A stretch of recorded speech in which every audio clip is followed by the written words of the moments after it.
पाकिस्तान के दो सूबे ऐसे हैं, खैबर पख्तूनख्वा और बलूचिस्तान, जहां दहशत गर्दी ने इस कदर ज़ोर पकड़ा है कि अब कैंटोनमेंट्स भी महफूज नहीं हैं और फ़ौजी और पुलिस भी महफूज नहीं है। इसके लिए एक ऐसी मरबूत हिकमत अमली चाहिए कि हम दहशत गर्दों का मुकम्मल तौर पर सफाया कर सकें। लेकिन अलमिया यह है कि हर चंद साल के बाद हम ये अपना अज़म जो है ताज़ा करते हैं कि हमने पाकिस्तानी सरज़मीन से दहशत गर्दों का ख़ात्मा करना है। कभी ज़रब-ए-अज़्ब करते हैं, कभी रद्दुल-फ़िसाद करते हैं, अब अज़्म-ए-इस्तेहकाम कर रहे हैं, लेकिन फिर कुछ ऐसा हो जाता है कि 2, 4, 5 सालों के बाद ये सर उठा लेते हैं। कहीं हमारी खामियां, कोताहियाँ उनको जगह दे देती हैं, वो मौका, वो स्पेस प्रोवाइड कर देती हैं कि वो रीग्रुप करते हैं, तगड़े होते हैं और आके हमारी बच्चों का खून बहाते हैं। तो आज के इस प्रोग्राम में स्पेशल इंटरव्यू है, हमारे साथ मेहमान शख्सियत है वज़ीर आला खैबर पख्तूनख्वा अली अमीन ख़ान गंडापुर साहब, बहुत खुशामदीद कहता हूँ आपको प्रोग्राम में। आपसे आज हमें खुशकिस्मत कहेंगे कि आज के दिन आपसे मौका मिल गया ये सवाल जवाब करने का, क्योंकि दो सूबे इस वक्त फ्रंट लाइन पे हैं, जिसमें आपका सूबा पहले से सर फहरिस्त था, लेकिन अब चंद एक वाक़यात ने बलूचिस्तान को भी लाइमलाइट में ले हैं कि तवज्जो सिर्फ केपी नहीं बलूचिस्तान पे भी करनी पड़ेगी। ख़ुद आपका जो इलाका है, डेरा इस्माइल खान, बन्नू, लक्की मरवत, करक, ये वो एरियाज़ हैं कि इंसर्जेंसी हिट एरियाज़ हैं, जाना मुश्किल है। क्या हो गया यहाँ पर? बिस्मिल्लाहिर्रहमानिर्रहीम। पहली बात तो ये कि हमें थोड़ा सा समझना पड़ेगा कि इन ये कुछ पिछली दहाइयों में जो पाकिस्तान के एक हालात रहे हैं, स्पेशली जब हमारा एक बहुत लंबा बॉर्डर है अफगानिस्तान के साथ, तो उस हवाले से आप ये देखें कि जब ये रशिया वॉर हुई, अफगानिस्तान पर हमला किया रशिया ने, तो बाकायदा अनाउंस किया गया कि ये जिहाद है। और उसके बाद जो है वो जिहाद का अनाउंस होने के बाद जिहादी बनकर लोग गए और वहाँ पर जाके उन्होंने जिहाद किया और रशिया को शिकस्त दी। अफगानिस्तान ने ऑब्वियसली हमारे बहुत से लोग वहाँ पे गए और हिस्सा लिया उन्होंने। फिर दोबारा जब ये अमेरिका ने वहाँ पे दोबारा हमला किया, तो उस वक्त जो है हमारी पॉलिसी चेंज हो चुकी थी। हमारी पॉलिसी ये थी कि हम उनके एलाई टाइप बन चुके थे और हम उसको सपोर्ट कर रहे थे और अपने हवाई अड्डे दे रहे थे उनको, और यहाँ से वो बमबारियाँ कर रहे थे। अपनी सरजमीन दी हमने इस्तेमाल होने दी पराई जंग के अंदर, जो कि मैं समझता हूँ कि हमारी गलत पॉलिसी थी। उससे ये हुआ कि जो हमारा ताल्लुक था अफगानिस्तान के साथ वो बहुत ज़्यादा डैमेज हुआ उससे। और फिर मुजाहिदीन से बात चली गई तालिबान की तरफ, और तालिबान में फिर TTA के बाद यहाँ पर TTP बन गई, और फिर इसी तरह फिर और जो इस तरह की तंजीमें थी वो भी यहाँ पे आके एक्टिव हो गई। बहुत से ममालिक जो कि डिस्टेबलाइज करना चाहते हैं पाकिस्तान को, उन्होंने भी मुख्तलिफ तंजीमों के ज़रिए अपना किरदार अदा करना शुरू कर दिया। और फिर दहशतगर्दी और फिर ख्वारिज, और ये पूरा एक प्रोसेस है। तो उसके अंदर जो है हमारी पॉलिसी की बहुत गलती है इसमें। अब जो हालात हैं जिस तरह आप अभी का पूछ रहे हैं, तो मैं समझता हूँ कि हमेशा से जो एक बात है, अफगानिस्तान के साथ हमारी बातचीत ज़रूरी है।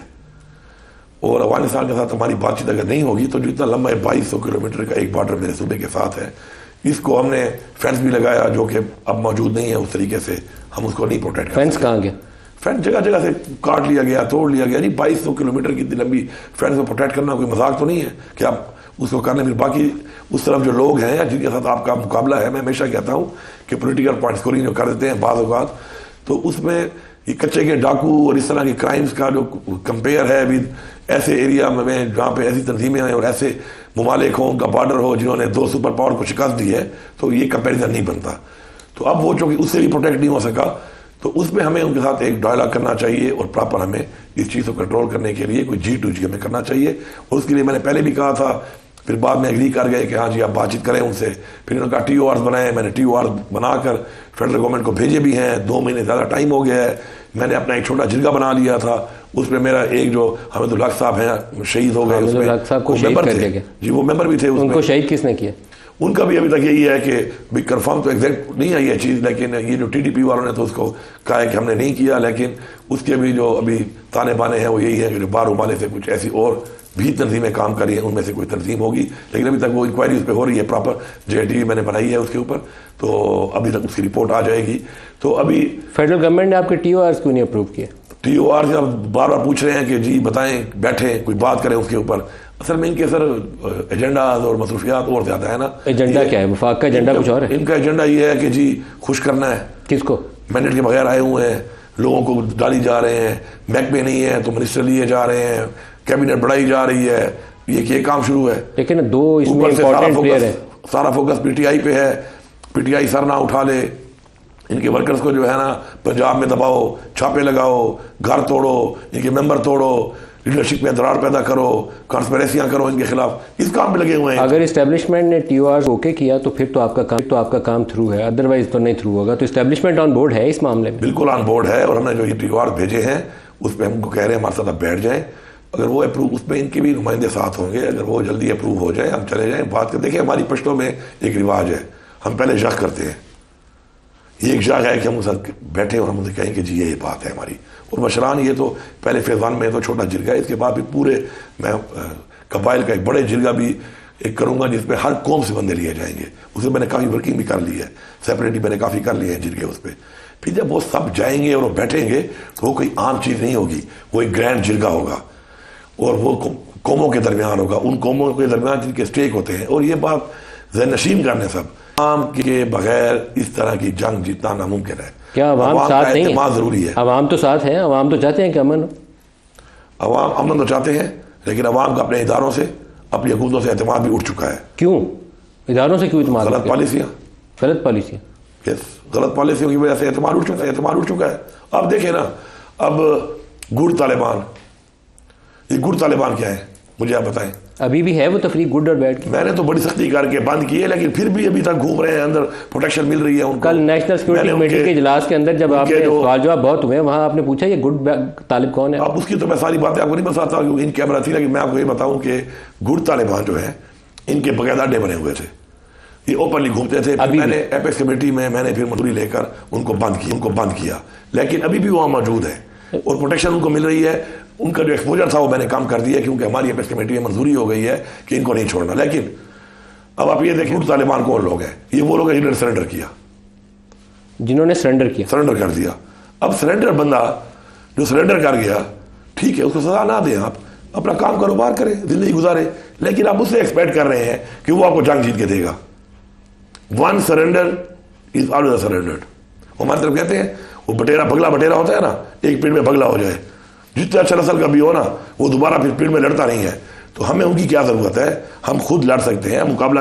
उनको हथियार देके हमने शहरों में घुमाना शुरू कर दिए, उन्होंने भत्ते शुरू किए हुए हैं, बंदामी बन रही है उनसे। उनका काम क्या है? आपके इलाकों में जो रात को नाके लगते हैं वो तालिबान लगाते हैं, उनमें बहुत सारे ये होते हैं। अभी तो मैंने इसलिए जो कम हुए हैं, क्यों हुए हैं, जो गुड़ तालिबान बंद किए हैं, ये इनके कवर के अभी भी नाके लग रहे हैं। कौन लगा रहे हैं? अभी जो कुछ लग रहे हैं उनमें ये वाले भी हैं, लेकिन जो बाकी हैं आते हैं, नाका ऐसे नहीं लगा सकते।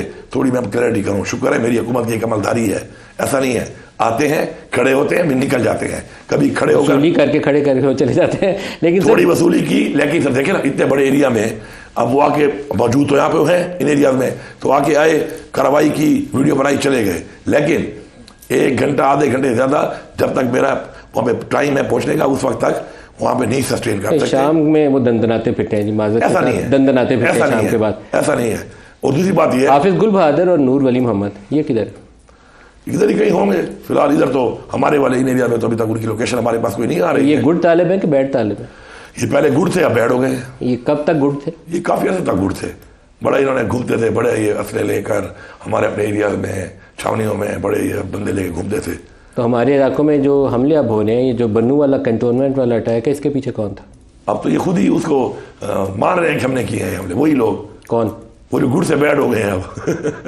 ये उन्हीं के बंदे थे जिन्होंने बन्नू वाला कंटोनमेंट, तो उन्होंने खुद माना हुआ है ना, जो उन्होंने मान लिया कि हमने किया है, तो सारी बात है, जो उनका कमांडर है तो सारी बात है वही है। लेकिन बात यह है, असल चीज़ ये है कि अवाम का एतमाद जो ख़त्म हुआ, चाहे उसका गलत पॉलिसियों से हो गया, अब तो रिवाइज कर लो गलत पॉलिसियाँ। हमारा मसला ये है कि अगर मैं इस कुर्सी पे बैठा हूँ चीफ मिनिस्टर की, तो अगर मैं ये कहूँ कि पिछले ने ये किया तो मैं उसको ठीक नहीं करूँगा, मैं भी वही करूँगा। या मैंने कोई गलत किया और मुझे पता चला कि गलत था और मैं अना के मसले में उसको रिव्यू ना करूँ, उसको रिवाइज ना करूँ, तो ऐसे नहीं चलता। जो हमारे पास खबरें आई हैं नेशनल सिक्योरिटी कमेटी के इजलास की, उसमें आपसे मंसूब किया गया कि आपने तो सारी PTI को दहशतगर्द बनाया हुआ है, हमारे पे पर्चे कर करके दहशतगर्दी के अंदर डाला हुआ है हमें, तो असल दहशतगर्दों को आप पकड़ नहीं रहे। ये आपने शिकवा किससे किया था? देखिए कमेटी वाली बातें वैसी है ना, नहीं सारी तो नहीं बता सकते, लेकिन ये तो रिपोर्ट हुई है ना। बात ये असल में रिपोर्ट में तो अभी मुझे एक और भी रिपोर्ट हुई है और उसमें मैंने आज से रब्ता किया है कि वो एक बंदा है, एक इनका पाला हुआ, वो फैसल बावडा अक्सर बोलता रहता है, लेकिन मैं कभी उसको जवाब नहीं देता हूँ। उससे तो वो 9 मई वाला बयान आया ना कि आपने कहा 9 मई वालों को सजा दो। हाँ जी, उसमें मैं आता हूँ, पहले मेरा इस सवाल का जवाब देते, फिर मैं 9 मई वाला भी पूछता हूँ। आपने पूछा कि दहशतगर्दी के पर्चे, बात यह है कि मैंने बिल्कुल कहा किससे पूछा? एस्टेब्लिशमेंट से मैंने पूछा? कहा कि जी आप तो मेरे हल्के में से एक हल्के में से 500 बंदों को उठाया गया था, लीगली और इलीगली। FIR करके भी उठाया, उसके अलावा गायब भी किया 500। अब पाकिस्तान में 1000 हल्के हैं, कितने लाखों लोग बनते हैं, क्या किया गया उनके साथ? तो दहशतगर्दी में मेरे ऊपर इस वक्त 100 FIR है दहशतगर्दी की। कुछ में मेरी जमानत हो गई है, कुछ में मैं एक्सकांडर हूँ। इस वाले चल रहे हैं केस मेरे ऊपर, 63+ केसेस मेरे ऊपर है। उसी अदालत ने बताया दहशतगर्दी के। मैं चैलेंज करता हूँ, गुलबादर में कितने हैं, कल रिपोर्ट दे दें। जो ये कह रहे हैं ना, सबसे बड़ा इशू। अच्छा, आपका मुआवजा फिर गुलबहादुर से किया? इस वक्त सबसे बड़ा टेररिस्ट किसको डिक्लेयर कर रहे हैं, जो ओन कर रहा है एक्टिविटीज को? गुलबहादुर है या नूरवली है? आप मुझे बता दें कितनी FIR है उनके ऊपर दहशतगर्दी की। मेरे 5 की, और इमरान खान की तो 1% भी नहीं होगी। मेरी आपको उन्होंने क्या जवाब दिया मीटिंग में उन्होंने क्या जवाब दिया? वो सवाल जवाब तो नहीं था फिलहाल। ये तो एक मीटिंग ऐसी थी, तो प्रेजेंटेशन थी। प्रेजेंटेशन के बाद फिर हर एक ने अपनी बात की। सिर्फ इसमें भी मेरे तफुजात हैं कि यार मीटिंग में हर एक प्रेजेंटेशन के बाद हर एक ने बात कर ली। अब इसका स्टेप 2 ये होना चाहिए कि हमें एक छोटी मीटिंग में बैठना चाहिए, छोटी कमेटी में, और हमें ये डिसाइड करना चाहिए कि हाँ जी बताएं मालिक साहब, आप मुझे बताएं आपको क्या चाहिए, किस तरीके से आप ये काउंटर कर सकते हैं इस चीज़ को। आप कहेंगे मुझे गाड़ी चाहिए, मैं वो गाड़ी तो मेरे पास नहीं है। आप कहेंगे चलो मोटरसाइकिल, फिर आप ध्यान में डालेंगे ना कि मैं काउंटर करता हूँ मोटरसाइकिल। एक नुक्ते के ऊपर काम किया जाए। तो मैं मोटरसाइकिल भी नहीं है, फिर आप अपना पैदल प्लान बनाएंगे या रेंट पे गाड़ी लेंगे या कोई मोटरसाइकिल कहीं और से अरेंज करेंगे ना। तो ये प्रॉपर प्लान बनना चाहिए।